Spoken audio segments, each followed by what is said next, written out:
최근 디저트 업계를 강타한 히트 상품이 있습니다. 생긴 건 영락없는 감자 모양인데 달달한 맛과 쫀득한 식감이 일품이에요. 바로 춘천 감자빵입니다. 누적 판매량 640만 개, 연매출 200억 원을 돌파했는데요. 감자빵을 개발한 카페 감자밭은 연간 60만 명이 방문하는 춘천의 명물이 됐습니다. 아무도 거들떠보지 않던 감자를 효자 상품으로 변신시킨 주인공은 올해 31살의 이미소 대표인데요. 과연 그녀는 어떻게 감자에서 성공의 기회를 잡고 연매출 100억 원의 CEO가 될 수 있었을까요? 책 오늘도 매진되었습니다는 이미소 대표가 직접 감자를 캐고 춘천 감자빵을 만들어 성공하기까지 맨 땅에서 일군 숱한 실패와 도전의 과정이 담겨 있는데요. 오늘도 매진되었습니다의 저자 이미소 대표 직접 만나보았습니다.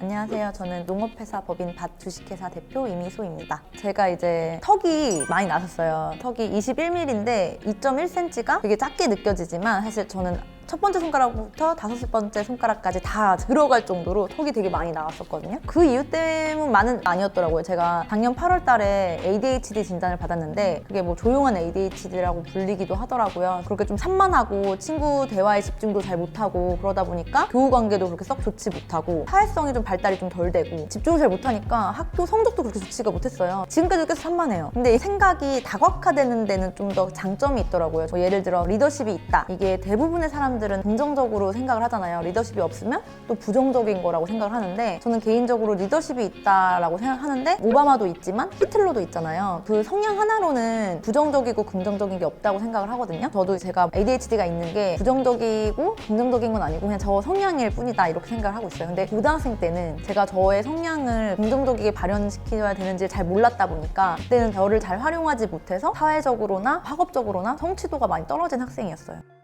넉넉지 못한 가정 형편의 외모 컴플렉스, 집중력이 부족한 ADHD 성향까지 이미소 대표의 학창 시절은 지금의 밝고 긍정적인 모습과는 전혀 달랐는데요. 그녀가 자존감을 잃지 않고 단단하게 성장할 수 있었던 원동력은 무엇이었을까요?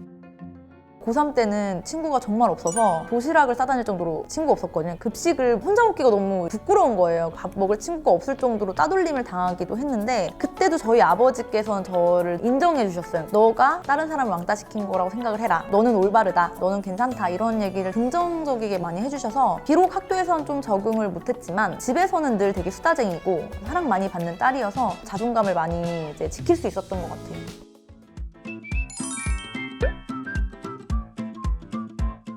이미소 대표는 열심히 노력한 덕분에 서울의 한 대학교 패션 디자인과의 수석으로 입학하게 됩니다. 그녀의 대학 시절은 열정 만렙, 도전의 연속이었는데요. 필름 사진, 밴드 동아리 활동은 물론 21살 때는 주변의 만류에도 불구하고 호주로 워킹홀리데이를 떠났고요. 23살에는 프랜차이즈 사업까지 도전하게 되는데요. 왜 사업을 시작한 걸까요? 제가 호주에도 그냥 무작정 갔었거든요. 80만 원 들고 가서 식당에서 막 일을 하고 그랬었어요. 그때 3천만 원 정도 돈을 모아와서 저희 아버지께서 춘천에서 오랫동안 닭갈비집을 하고 계셨는데 그거를 호기롭게 프랜차이즈를 해보겠다라고 해서 공정거래위원회에 정보공개서를 등록하고 본사를 설립해서 23살쯤에 프랜차이즈 사업을 했었어요. 그래서 가맹점을 두 곳이나 하고 결국 보기 좋게 망했죠. 그때 사업에 대한 이해도가 전혀 없었으니까 그 돈을 날려먹고 돌이켜보면 저는 이해가 안 가요. 저는 저 스스로가 무슨 생각으로 그걸 한 건지. 그때 당시엔 저는 이런 생각이었어요. 그냥 아빠 닭갈비가 맛있으니까 이걸 많은 사람이 먹겠으면 좋겠다. 이 정도의 마음이었는데 사업은 절대 그런 게 아니잖아요. 구조적인 이해도가 있어야 되는데 그때 한 단계 한 단계가 되게 큰일이 아니다 이렇게 생각을 했던 것 같아요. 지금 생각하면 되게 아찔하고 무식이 용감이었던 것 같아요. 근데 연습했던 게 제가 감자빵을 하면서 진짜 형용할 수 없을 정도로 많은 도움이 됐었어요. 그때 실패했던 게.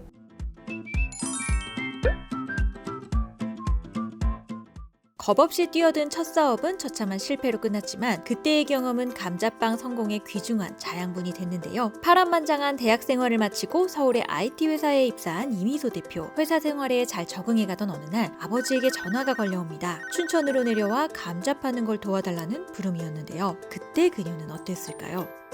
졸업을 하고 운이 좋게 이제 IT 회사에 입사를 했어요. 성향을 딱 보면은 많이 아시는데 외향적이에요. 그래서 어디 가서 적응도 잘하고 서울도 너무너무 좋아했어요. 왜냐면 춘천에서 살면서 서울을 동경하기도 했고 서울에 왔는데 너무 재밌는 것도 많고 잘 지내고 있는데 아빠가 도와달라고 연락이 오신 거예요. 그래서 그때도 사실 춘천에 가서 내가 농업에 뭔가를 혁신할 거야 라든지 아빠를 도와서 내가 엄청난 사업을 해볼 거야 라고는 정말 0.0001%도 생각하고 간 게 아니고 기업가 정신에 관련된 강의를 듣기도 했고 경영학과 수업을 되게 많이 들었고 그런 관심은 있었지만 내가 창업을 할 거야, 난 대표를 할 거야 이런 마음은 없었어요. 그냥 아빠가 내려오라고 하는데 아빠가 그런 아쉬운 소리를 안 하시는 분이셨어요. 저한테 늘 열심히 해라, 회사 들어갔으면 너 3년 동안 거기 밥값이나 하겠냐, 너가 교육 받은 만큼 열심히 하고 와라 이렇게 말을 했는데 갑자기 내려오라고 하시니까 진짜 그렇게 힘드신가? 아빠가 이렇게 아쉬운 소리 하실 분이 아닌데 이런 생각 때문에 26살 때 겨울에 내려가게 됐어요. 어렵게 취업한 회사를 그만두는 건 쉽지 않은 결정이었습니다. 하지만 그녀가 귀향을 결심한 이유는 그 무엇보다도 가족이 최우선순위였기 때문이었습니다. 가치관의 우선순위가 명확하다면 고민하는 시간을 줄인다. 그리고 남들보다 더 빠르게 행동한다. 이미소 대표가 20대의 사장이 될 수 있었던 비결이기도 합니다. 과연 이 결정은 그녀의 인생을 어떻게 바꿔놓게 될까요? 그리고 고향 춘천에서 마주한 현실은 어떤 모습이었을까요? 오늘도 레진드였습니다. 입니다.